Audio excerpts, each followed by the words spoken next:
فرحنا. فدي في اسوان كنتوا بتتسلى عادي. واقفين بنلعب عند الراجل بتاع الطعميه، كنا نروح نخرب اي حاجه، واقفين نجيب فطار، فقلت له ممكن اعمل، فالعيال صورتني، فطلعت الصوره دي من 65 سنه بس.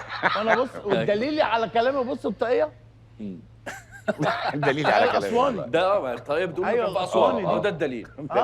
الدليل. وكنت قص البنطلون، قصه وعامله شورت، بس هو مش باين. لا. انت واخد بس بالك؟ انت على طول بتحب الشورتات. انا على طول بتنزل بس تصوير دلوقتي الشورتات. بجيب الشورتات، زمان كنا بنقص على طول. ايوه البنطلونات اللي يبوظ او أيوة. يتهرتك نقص. كلور رايحين بوظ بقى أوروبي فايد، كده. نروح قاصين البنطلون الصبح. فاكر اللي انت لو الكلور ما كان بيبوظ الجنس بيخليه لون تاني خالص ده؟ ايوه الكلور. انا عايز اقول لك على حاجه، ده خرب بيوتنا الكلور ده والله. مراتي بس كانت كنت امهاتنا لسه- هنعمل ايه؟ لا الكلور بقى الجديد منه في اول الكورونا، فجاه راح لا، أنا رش بكلمك عن البيت زمان. كله. طبعا. فانا تيجي أنت لابس تقعد في تريننج بيبوظ. جديد لانج.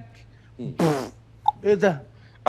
دخل اقعد على المكتب، طلعت من المكتب لقيت البتاع بوظ. قلت لها ممنوع الكلور ده تاني. انا بناته لا زمان. لا لا.